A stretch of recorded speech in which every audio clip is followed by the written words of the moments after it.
요한일서 2장 12절에서 14절의 말씀입니다. 제가 읽겠습니다. 자녀되니 이 여러분, 내가 여러분에게 이 글을 쓰는 까닭은 그의 이름으로 여러분의 죄가 용서함을 받았기 때문입니다. 아버지된 이 여러분, 내가 여러분에게 이 글을 쓰는 까닭은 여러분이 태초부터 계신 분을 알고 있기 때문입니다. 젊은이 여러분, 내가 여러분에게 이 글을 쓰는 까닭은 여러분이 이미 악한 자를 이겼기 때문입니다. 어린이 여러분, 내가 여러분에게 이 글을 쓰는 까닭은 여러분이 이미 하늘 아버지를 알고 있기 때문입니다. 아버지된 이 여러분, 내가 여러분에게 이 글을 쓰는 까닭은 여러분이 태초부터 계신 분을 알고 있기 때문입니다. 젊은이 여러분, 내가 여러분에게 이 글을 쓰는 까닭은 여러분이 강하고 하나님의 말씀이 여러분 속에 있어서 여러분이 그 악한 자를 이겼기 때문입니다. 아멘. 20세기로 접어들면서 우리 사회는 한번 급격한 변화를 경험했습니다. 저도 학교 다닐 때 늘 들었던 내용인데요. 핵가족이 점차 늘어난다라는 보도였습니다. 기억나세요, 여러분? 1900년대 후반에 이르러서 거의 매주 한 번씩은 그 뉴스에서 핵가족에 대한 이야기들을 늘 다뤘었습니다. 부부와 그들의 미혼 자녀만으로 구성된 핵가족이 늘어난다라는 사회적 전망은 그 당시 아주 상당한 무게로 다루어졌었습니다. 이제 자녀들이 할아버지, 할머니로부터 교훈을 받을 수 없다. 그래서 집안의 권위와 질서가 무너질 것이다. 이렇게 엄청나게 무게를 담아서 보도를 하곤 했었습니다.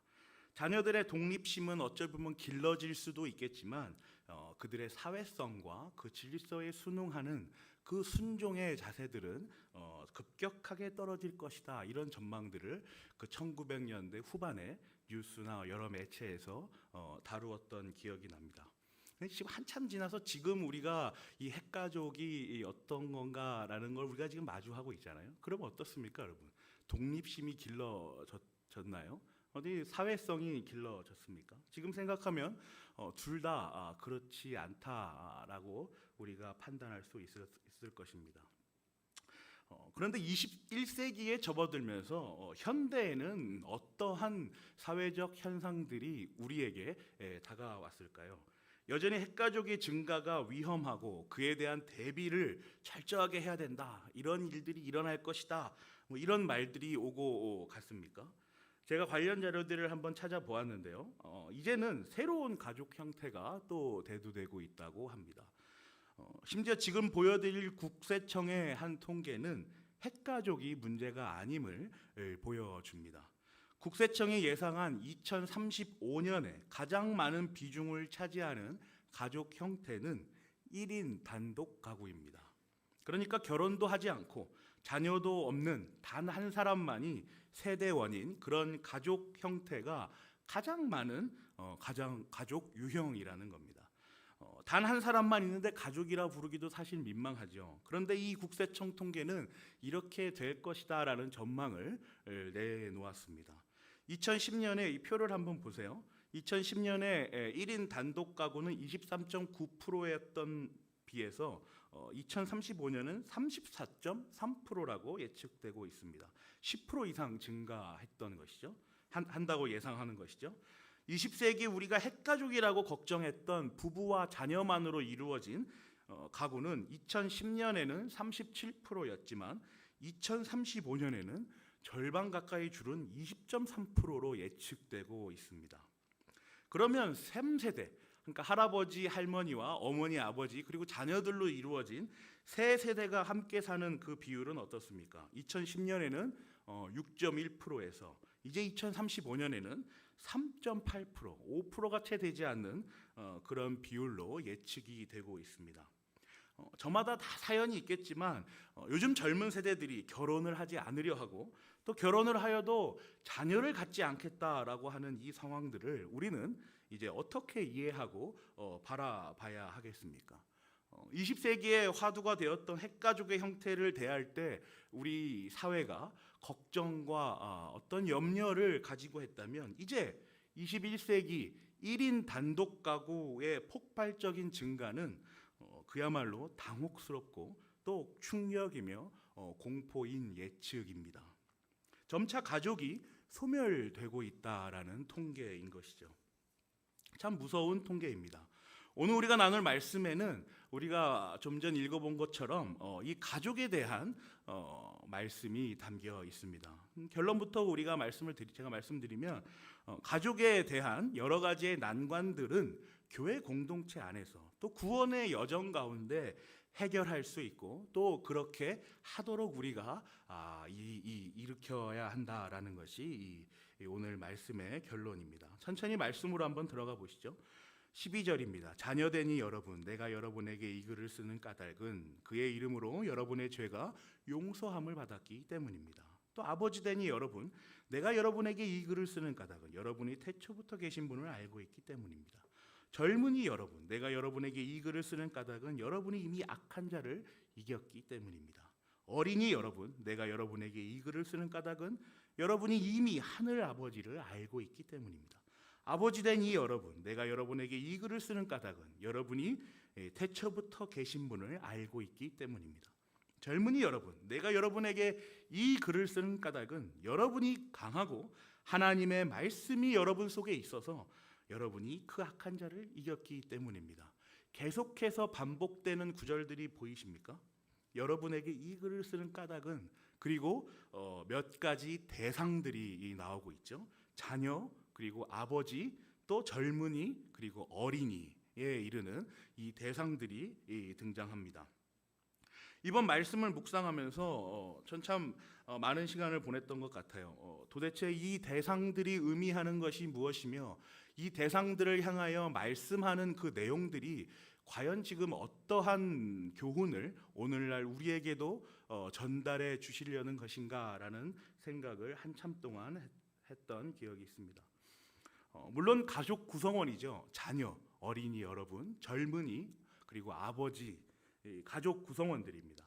그런데 각 세대들에게, 각 대상들에게 전하는 말씀이 조금씩 다릅니다.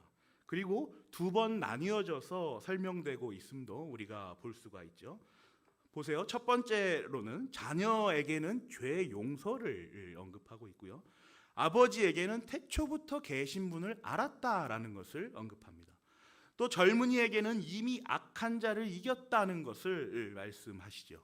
그리고 이어서 두 번째로 전환되어서 어린이가 나오죠. 어린이에게는 하늘아버지를 알았다라는 것을 기록하고, 또 아버지는 다시 한번 태초부터 계신 분을 알았다라는 것을 말씀하십니다. 또 젊은이에게는 좀 더 긴 문장으로 나오죠. 같은 내용이죠. 젊은이 여러분이 강하고 하나님의 말씀이 그 속에 있어서 악한 자를 이겼다라고 말씀하십니다. 이렇게 정리하고 나니까 좀 어떠십니까? 사도 바울이 의미했던, 또 하나님이 오늘날 우리에게 말씀하시고자 하는 내용들이 조금 정리가 되십니까? 사도 바울이 대상으로 삼았던 세 부류의 가족 구성원들은 단순히 나이 차이를 나타내는 것이 아닙니다. 오늘 이 말씀의 내용들을 우리가 잘 묵상해 보면 이 대상들에게 해당하는 말씀과 이 대상이 가지고 있는 속성들을 우리가 볼 때 이 내용은 지난 우리가 나누었던 12절 이전에 성화에 대해서 우리가 나누지 않았습니까? 그 성화의 맥락을 그대로 가져온 성화의 정도를 나타낸 것입니다. 성화의 정도를 나타내면서 그들에게 맞는 그 성화의 정도의 그 과정과 단계에 맞는 교훈을 주시고 그들의 특성을 보여주시는 거예요.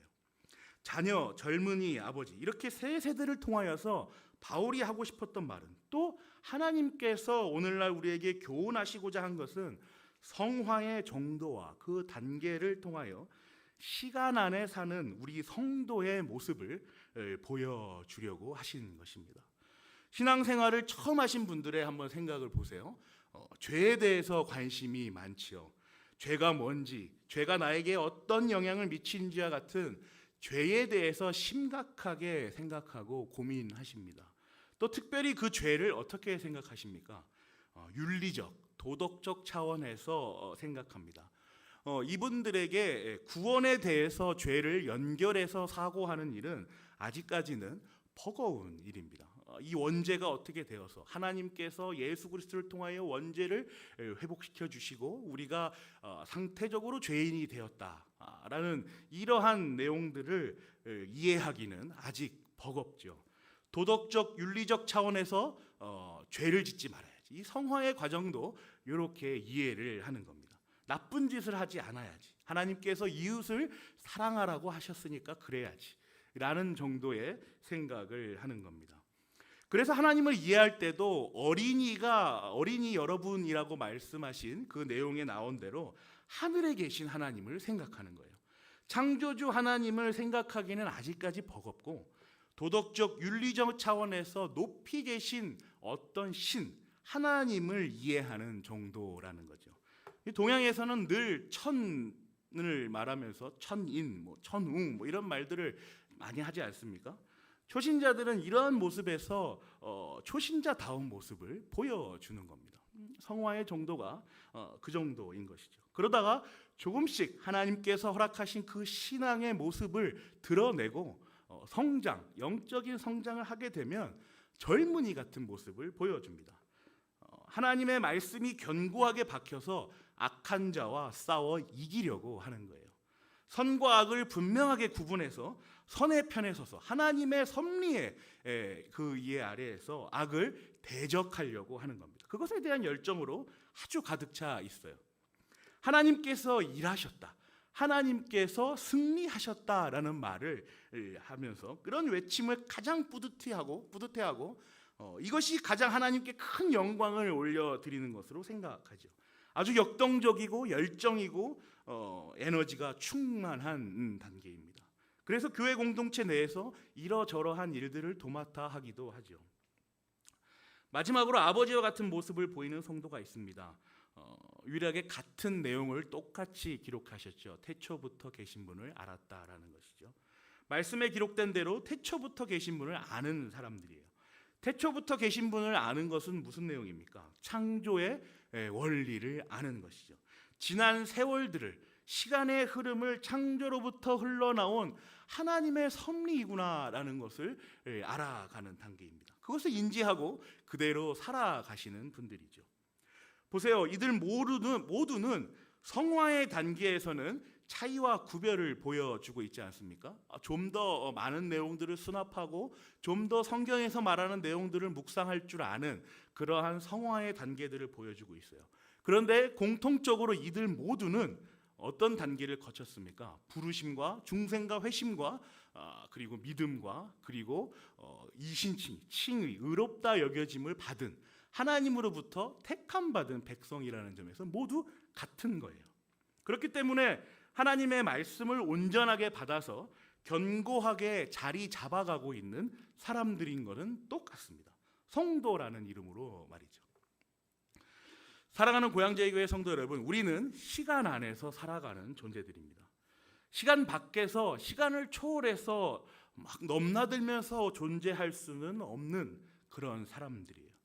그래서 신앙이 드러나는 성화의 과정은 다분히 시간을 요구합니다. 어느 순간에 어린이에서 갑자기 아버지가 될 수는 없는 겁니다.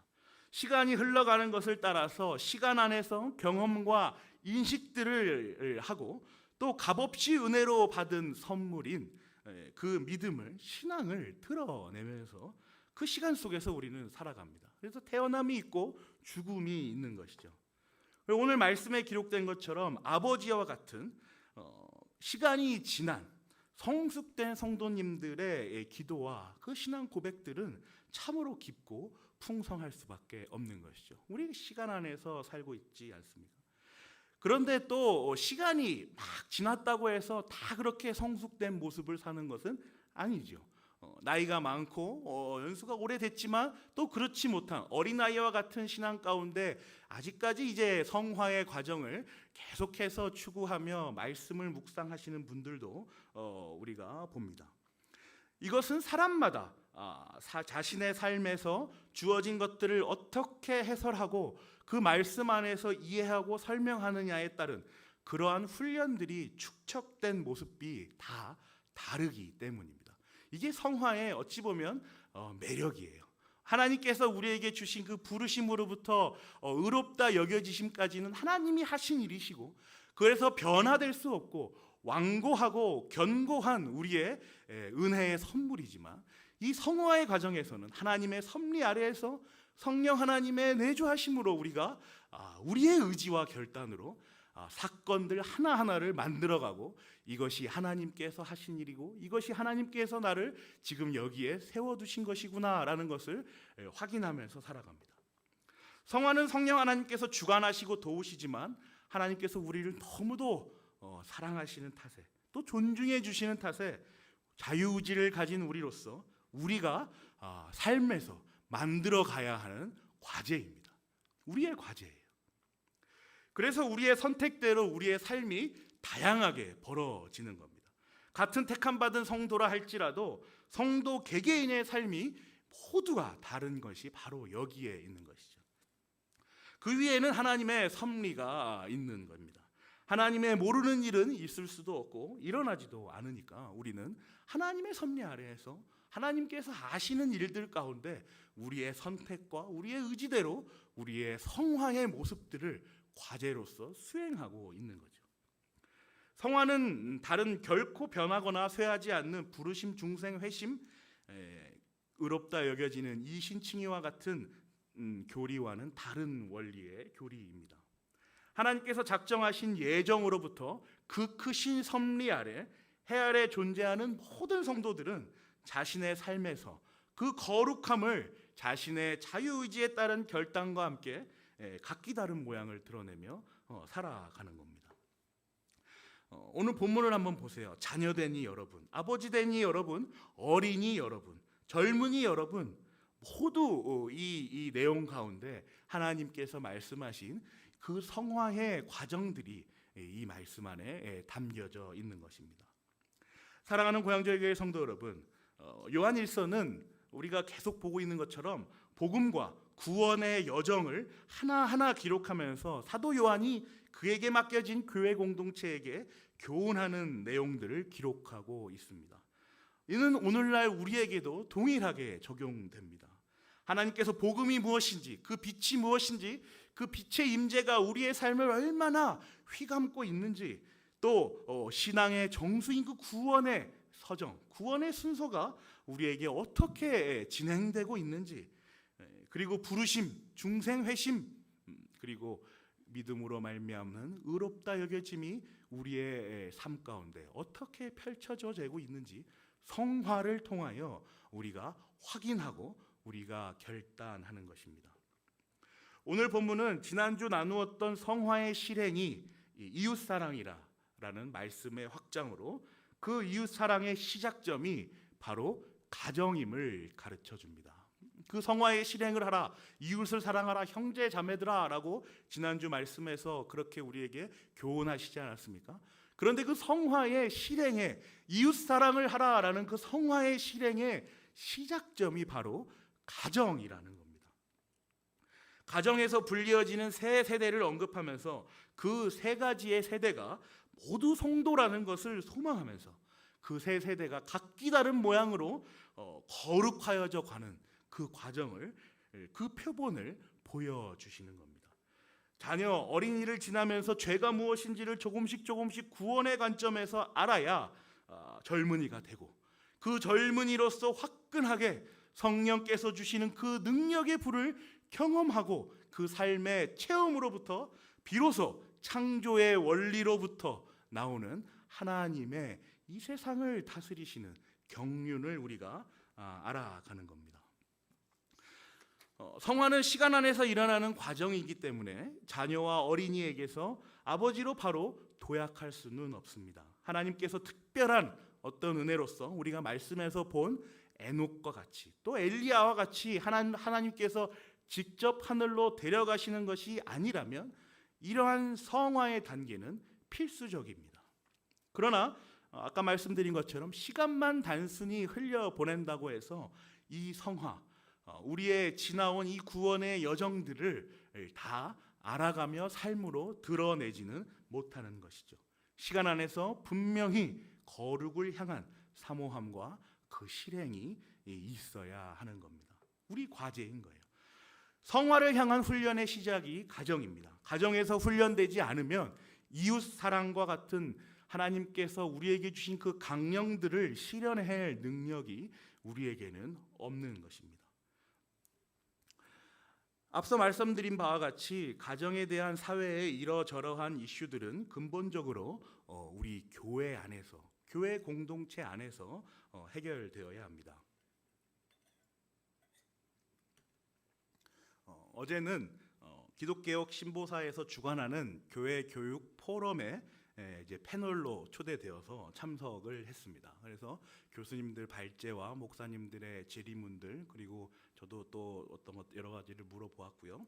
그런 가운데서 아주 도전이 되는 자료가 있어서 오늘 그 자료를 공유합니다. 2000년대에 접어들면서 미국의 기독교계는 다음 세대 교육에 문제가 있음을 감지했습니다. 그래서 2002년 7월에서부터 2003년 3월까지 약 8개월 동안 엄청난 사람들의, 청소년들의 그 표본을 수집했는데요.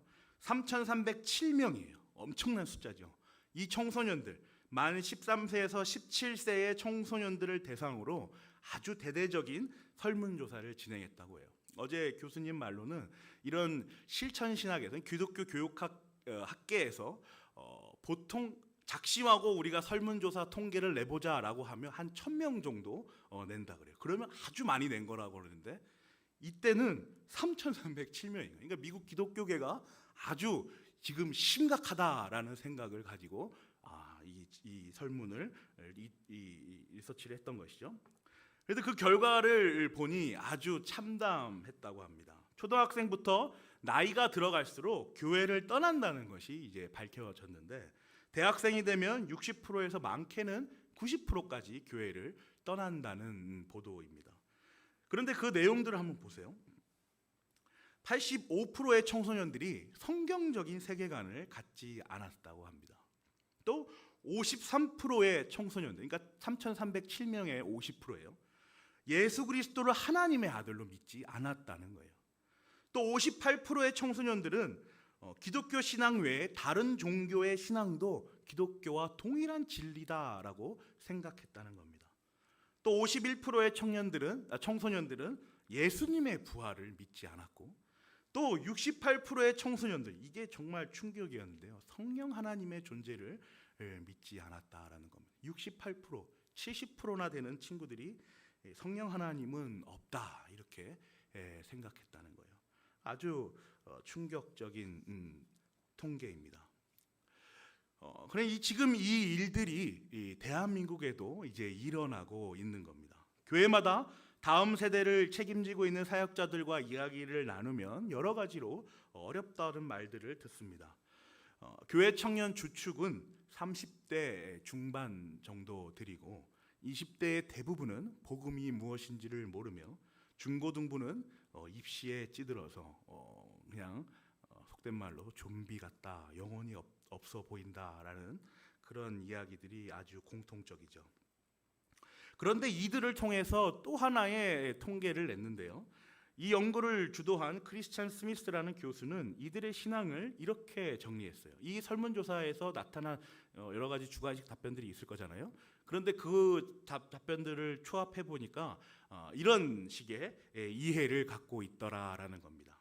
조직 신학적 분석을 이제 했는데요. 보세요. 신론에 대한 이해, 그러니까 하나님에 대한 이해는 하나님은 존재하시는데, 그래서 세상을 만드셨는데 세상에는 전혀 간섭하지 않으신다, 이렇게 하나님을 이해하고 있는 거예요. 또 인간론을 보세요. 인간은 그저 이 땅에서 착하고 행복하게 살도록 지음받은 존재다라는 윤리적, 도덕적 차원의 이해이죠. 구원론은 하나님께서 도덕적으로 선하게 살아가는 사람들을 구원하신다라는 거예요. 그러니까 어려운 사람 도와주고 힘든 사람 가서 위로해주는 그런 착한 사람들을 하나님 구원하신다는 거죠. 기독론은 뭐예요? 예수님은 가장 좋은 친구예요. 그래서 도움이 필요할 때 기도하면 언제나 나의 문제들을 도와주는 서포터의 개념인 거죠. 종말론은 뭡니까? 이 세상에서 착하게 사는 사람들은 죽어서도 천국에 간다라는 이러한 신앙의 이해들을 우리 이 청소년들이 가지고 있었다라는 거죠. 어떠세요, 여러분? 이 수준은요. 우리가 이 정도 일이 살펴본 이 정도의 신앙에 대한 이해는 오늘 방금 우리가 묵상한 본문과 연결해 볼 때 어떻습니까? 이들이 하나님께서 택하시고 그렇게 예배자로 세우신 자들이라면 정확하게 성화의 단계의 자녀와 어린이 단계에 있는 것을 우리가 알 수가 있죠. 토덕적 윤리적으로 하나님을 이해하는 거예요. 좋은 일 하면 하나님이 복 주시고 또 착한 일 하면 하나님이 구원하시고 예수님한테 기도하면 내 소원을 들어주시는 그 정도의 이해인 것이죠. 어쩌면 그보다 더 아래의 이해일 수도 있겠습니다. 이러한 상황에서 우리에게 희망적인 대안은 정말 없는 것일까요? 이 미국 연구단체에서 발표한 아주 흥미롭고 희망적인 내용도 있습니다. 그렇게 90% 가까이가 교회를 떠나고 교회에 남아있는 10%에 가까운 청소년들을 대상으로 설문조사를 이제 해본 거죠. 그렇다면 너희는 무엇 때문에 교회에 남았느냐 이제 이런 질문을 한 거예요. 너희 다 이렇게 떠나가는데 너희는 왜 아직까지도 교회를 다니고 있느냐 이제 이걸 물어본 거죠. 그랬더니 이 두 가지 특징이 두드러지게 나타났다고 합니다. 첫째가 이들이 가정 안에서 부모들과 아주 친밀한 관계를 맺고 끊임없이 신앙의 대화를 나누었다는 거예요. 이게 아주 두드러진 특징이었다고 합니다. 이 신앙에 대한 교제, 오늘 말씀은 무엇을 보았니? 오늘 교회에서 목사님, 전도사님은 무슨 말씀을 하였니? 그게 너의 삶과 어떤 연관이 있니? 생각해 봤어? 엄마는 지금 이렇게, 아빠는 지금 이렇게 생각하고 가고 있다. 이런 교제들을 끊임없이 했다라는 것이죠. 또 두 번째가 이건 첫 번째 좀 되게 이상적이지 않습니까? 근데 두 번째는 우리가 할 수도 있어요. 첫 번째도 물론 해야겠지만 두 번째는 우리가 지금 당장이라도 할 수 있는 겁니다. 뭐냐면 교회 안에서 성인 세대와 어떤 형태로든 긴밀하게 연결되어 있다라는 거예요. 그러니까 교회 청소, 성가대, 찬양팀, 식사 봉사, 차량 봉사, 방송실, 또 우리 교회로 치면 이제 플룻도 하죠. 오카리나 이런 거 하지 않습니까? 또 여러 가지 교회의 여러 가지 활동들을 기성세대들, 그러니까 어른들하고 접촉을 자꾸 잦게 했다는 거예요. 그러니까 어른들도 이들을 반겨주고 이들이 이 교회 안에 공동체로 세워지는 일에 참석하게 해주고 격려해주고 잘한다, 그래 라고 하면서 이렇게 해주는 그러한 것들이 바로 이들의 두 번째 특징이었다는 거예요. 이 통계를 보았을 때 저는 어저께 아주 격하게 공감을 하였습니다. 그렇지, 저게 교회에 남아있는 아이들의 원동력이 될 수 있겠구나. 그게 시발점이 될 수 있겠구나. 출발점이 될 수 있겠구나라는 생각을 해보았습니다. 우리가 지난 중고등부 입시 컨설팅에서도 언급했고 또 우리 여러 설교들에게서도 지속적으로 언급하고 있는 주제인데요. 앞으로 우리 다음 세대들이 살아갈 세상은 능력과 학벌과 같은 기준이 중요한 세대가 절대로 아닙니다. 공부 잘하는 친구들은 정말 많습니다. 여러분, 이제 우리 3대 학군이 있지 않습니까? 대치동, 목동, 중계동, 이렇게 세 가지가 우리 서울의 3대 교육군입니다. 아주 좋은 학군이라고 서로들 이제 들어가려고 하는 학군인데요. 그 학군 친구들 보면 공부 잘하는 친구들 정말 많아요. 한 개 틀렸다고 큰일 난 것처럼 막 난리를 치고 그런 친구들이 정말 많습니다. 또 세계 유수, 소위 아이비리그를 아는 그 대학교, 하버드, 예일 이런 대학교 있잖아요. 그런데도 한국 학생들이 너무 많아요. 예전에 유럽에 대한 학교를 아마 이렇게 볼 때도 좋은 학교마다 한국 학생들이 정말 귀한 자리들을 차지하고 또 열심히 공부하는 것들을 봅니다. 또 과학기술의 발달에 대해서 이제 지식의 개발, 지식이 늘어나는 그러한 것들은 이제 가볍기 그지없는 세대가 점점 더 오고 이미 오고 있습니다. 몇 년 전에 어떤 학회를 다녀왔는데요. 발제자 모두가 다른 나라였어요. 다 다른 나라의 발제자들이었습니다. 그런데 서로 다른 언어를 다 사용하는 거예요. 그런데 뭘 보았냐면 귀에 다 뭘 하나씩 꽂고 있는 거예요. 그 나라 말로 바로바로 통역이 다 되는 거죠. 그리고 청중인 저희들은 그 내용들을 자막으로 다 확인하는 거죠. 우리가 살아갈 세상은 이렇게 지식과 정보가 넘쳐나고 누가 더 많은 지식을 소유했느냐, 누가 더 많은 정보를 가지고 있느냐, 뭐 이러한 것들이 이 주된 사회가 절대로 아닙니다. 우리 다음 세대가 살아갈 세상은 관계와 소통이 핵심인 사회예요. 누가 누구를 어떻게 이끌고 가고요, 조직을 자연스럽게 만들고 조직의 사기와 조직의 니즈를 분명하게 이끌어 나갈 수 있는 그러한 사람들, 공부를 조금 못하고 지식이 조금 없어도 그러한 윤활유와 같은 사람이 사회에서 꼭 필요한 그러한 자들이라고 말하고 있습니다. 이미 몇 년 전부터, 더 길게는 10년도 넘게 전부터 사회학자들과 미래학자들이 책에서 언급하고 있는 내용들이에요. 관계입니다. 성화는 이웃 사랑을 실현해내는 성도의 과제입니다. 우리 과제예요. 이것은 가정에서부터 훈련되어야 합니다. 그런데 이 훈련의 장은 교회가 되어야 합니다. 교회 안에서 서로가 관계를 맺어가고 서로가 인격적으로 교제하고 서로가 서로의 감정들을 소모하고 소비하는 이러한 과정들이 훈련이 되어야 사회에 나가서 그들의 역할을 감당할 수 있는 것이죠. 교회에서 연습을 해야 하는 거예요.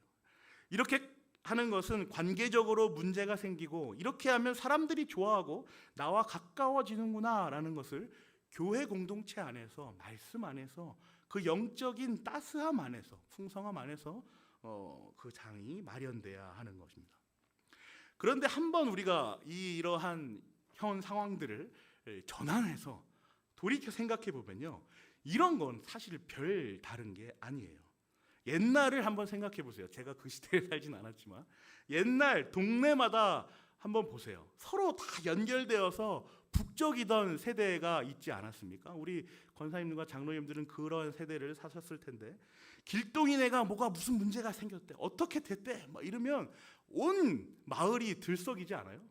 온 마을이 들썩여서 거기 가서 축하해 주리면 축하해 주고 슬퍼해 줄 일이면 슬퍼해 줍니다. 그렇게 슬픔과 기쁨을 공유하면서 소통하면서 살다가 이 사회가 성장을 주도로 하는 성장 주도의 사회를 맞이해서 그렇게 열심히 앞만 보고 달려온 거예요. 그런데 이제는 이 세대가 이제는 더 이상 거기에 막다른 길에 한번 전환을 맞이하고 있는 거죠. 이 세상의 모든 것들은 생성과 소멸을 계속해서 반복합니다. 시간과 공간의 제약을 받는 모든 것들은 이렇게 반복될 수밖에 없어요. 우리가 늘 가까이 있는 패션이 그렇죠. 나팔 바지가 지금 유행할 줄을 누가 알았겠습니까? 옛날 70년대나 유행했던 건 아니겠어요? 계속 생성과 소멸을 반복하는 게 우리 사회의 모습입니다. 시간과 공간 안에 제약되어 있기 때문에 그래요. 이것을 벗어나면 이러한 일들이 일어나지 않겠죠. 그리고 그날은 우리가 그렇게 꿈꾸던 소망, 하나님 나라가 완전해지는 그날이 아니겠습니까? 이러한 순환의 소용돌이 가운데 우리는 이러한 역사와 이러한 정신과 이 상황을 관통하는 이 사회의 질서와 원리를 알아야 합니다. 그리고 그것을 다음 세대들에게 알려주어야 하는 것이죠. 그게 바로 성경이라는 겁니다. 성경으로부터 나오는 교리라는 거예요. 하나님께서 창조하신 창조 질서와 그 원리를 알아가는 것입니다. 오늘 말씀에 대하면 아버지와 같은 자들이 돼야 하는 것이죠. 하나님의 말씀이 우리 안에 살아서 역동하게 해야 합니다. 그렇게 거룩을 향하여 우리가 열과 성을 다해야 하는 거죠. 결국 성화의 단계에서 성화의 단계에 가장 가까운 게 아버지와 같은 존재가 아니겠어요? 그렇게 그 아버지가 고백하는 태초에 하나님께서 존재하셨다라는 사실을 정말 믿음과 인격적으로 경험하고 고백하는 거예요. 사랑하는 고향제에게 성도 여러분, 우리 다음 세대들에게 이 귀한 유산을 우리가 물려주어야 하지 않겠습니까? 우리 다음 세대들이 하나님을 알아야 하지 않겠습니까? 개인적으로 마음이 굉장히 좋은 것은 이번 우리 교회의 이 알려짐으로 우리 고향제의 교회가 교단의 주목을 받고 있다는 거예요. 제가 놀랐습니다, 여러분. 포럼하고 수상할 때 다들 목사님들이 막 노예별로 막 오셨거든요. 막 오셔서 처음 보는 저한테 막 말을 거세요. 교회 과정이 어떻게 그렇게 되냐, 성도들이 그렇게 정말 참여를 하냐, 그렇게 영적인 성장들을 이뤄가고 있느냐, 야 정말 부럽다, 막 이런 말씀들을 막 하시는 거예요. 저도 참 분에 넘치는 감사를 받았습니다. 그래서 이번에는 웨스트민스터 표준문서 예배 모범을 다룹니다. 이렇게 또 말씀드렸더니 야 정말 그렇게 사람들이 많이 참여합니까? 그렇게 어려운 건데 많이 하죠. 어떻게 해요? 그러니까 저희 교회 유튜브가 있습니다. 다 와서 보세요. 이러면서 교회를 또 이렇게 홍보하기도 했어요. 여러분, 우리가 지금 열과성을 다하고 우리가 말씀으로부터 충전되어서 하나님께서 말씀하신 그 거룩을 향하여 나아가는 그 말씀을 우리 안에 깊이 새기는 이 성화를 우리가 열심을 내서 해야 합니다. 자부심을 가지고 열심히 지속적으로 영적으로 질적인 성장을 위하여 열과성을 다해 봅시다. 우리가 이렇게 하는 까닭이 무엇입니까? 우리 이전 세대들이 우리를 위하여 기도하여 우리가 예배자로 세워진 것입니다. 그들의 기도가 없었다면, 그들의 말씀 연구와 그들의 묵상이 없었다면 지금 우리는 이렇게 그 유산을 이어받지 못했을 것입니다. 그런데 그들이 그렇게 했던 것처럼 이제는 우리가 이 귀한 유산을 흘려보내야 해요. 다음 세대들에게 알려주어야 합니다. 시편 102편을 한번 보세요. 시편 102편 18절에서 28절을 한번 봅니다. 다음 세대가 읽도록 주님께서 하신 일을 기록하여라. 아직 창조되지 않은 백성이 그것을 읽고 주님을 찬양하도록 하여라. 주님께서 성소 높은 곳에서 굽어보시고 하늘에서 땅을 살펴보셨다. 사람들의 시름소리를 들으시고 죽게 된 사람들을 풀어놓아 주셨다. 시온에서 주님의 이름이 널리 퍼지고 예루살렘에서 주님께 드리는 찬양이 울려 퍼질 때에 뭇 백성이 다 모이고 문 나라가 함께 주님을 섬길 것이다. 나는 아직 한창 때인데 기력이 쇠하여지다니 주님께서 나의 목숨을 거두시려나? 나는 아뢰었다. 나의 하나님, 중년의 나를 데려가지 마십시오. 주님의 횟수는 대대로 무궁합니다. 그 옛날 주님께서는 땅의 기초를 놓으시며 하늘을 손수 지으셨습니다. 하늘과 땅은 모두 사라지더라도 주님만은 그대로 계십니다. 그것들은 모두 옷처럼 낡겠지만 주님은 옷을 갈아입듯이 그것들을 바꾸실 것이니 그것들은 다만 지나가 버리는 것일 뿐입니다. 주님은 언제나 한결같습니다. 주님의 횟수에는 끝이 없습니다. 주님의 종의 자녀는 평안하게 살 것이며 그 자손도 주님 앞에 굳건하게 서 있을 것입니다. 18절을 보세요. 다음 세대가 읽도록 주님께서 하신 일을 기록하여라. 무엇을 하셨겠습니까? 구원을 이루셨으며 우리에게 성화를 통하여 그 구원을 미리 보이셨습니다. 그것들을 기록한 거예요. 그리고 아직 창조되지 않은 백성이 그것을 읽고 주님을 찬양하도록 하여라. 구약 시대에 이미 다음 세대를 향한 기도가 있었던 것입니다. 이 다음 세대가 누구입니까? 바로 우리들입니다. 우리를 위하여서 구약 시대에 이미 이러한 기도와 간구가 있었던 것이죠. 이제 우리는 이 기도를 우리 다음 세대들에게 넘겨주어야 합니다. 우리가 그들에게 흘려내야 하죠. 주님의 종의 자녀든 평안하게 살 것이며 그 자손도 주님 앞에 굳건하게 서 있을 것입니다. 하나님의 예수 그리스도의 연합으로 인한 평화와 말씀의 굳건함으로 인하여 우리의 자녀들이 굳게 설 것입니다. 이 축복 기도를 우리가 다음 세대들에게 꼭 전달하여 주는 우리의 과제가 되었으면 좋겠습니다. 이것이 우리의 성화의 과정이고 숙제이며 우리의 시대적 사명입니다. 우리는 죄를 용서받았음을 고백하고 있고 또 태초에 계신 분을 알고 있으며 무엇보다 하나님의 말씀이 우리 안에 있어서 살아서 역동하는 그 성화의 과정을 열심히 살아가는 하나님의 백성이자 성도이기 때문입니다. 기도하겠습니다. 주님 감사합니다. 하나님 저희들 주님께서 영원전 택하여 주셔서 지금까지 인도해 주셨습니다. 그 시절부터 구약 시절부터 예수 그리스도께서 오시기 전부터 저희를 기억하시고 다음 세대라 칭하시며 우리를 위하여 기도해 주시고 우리를 위하여 말씀하여 주셨습니다. 이제 그 말씀을 받아 저희가 성도로 귀하게 세워짐을 받았사오니 의롭다 여겨짐을 통하여 하나님 앞에 담대하게 설 수 있게 되었사오니 예수 그리스도와의 연합을 통하여 그 주신 말씀의 진리를 통하여 우리가 예배자로 세워지며 굳건하게 하나님의 창조와 그 원리를 알아가는 것처럼 이제는 우리가 다음 세대들을 향하여 이 신앙의 유산을 흘려 보내주려고 합니다. 하나님 저희들을 귀하게 사용하시고 저희들이 이 고향제일교회라는 영적 공동체 안에서 열과 성을 다하여 열정으로 영적 성장을 위해 애쓰고 교회가 교회됨을 위하여 다름질하는 그 귀한 발걸음과 다름질이 될 수 있도록 주께서 인도하여 주시옵소서. 저희의 삶에 있는 모든 문제들이 있습니다. 하나님께서 말씀 안에서 저희로 묵상하게 하시고 성화의 가정 가운데 있는 우리의 과제라 생각하며 하나님께서 인도하시는 것이 과연 무엇인가를 묵상하며 겸허하게 하나님 앞에 말씀 앞에 설 수 있도록 주께서 능력 주시옵소서. 감사합니다. 예수님의 이름으로 기도합니다.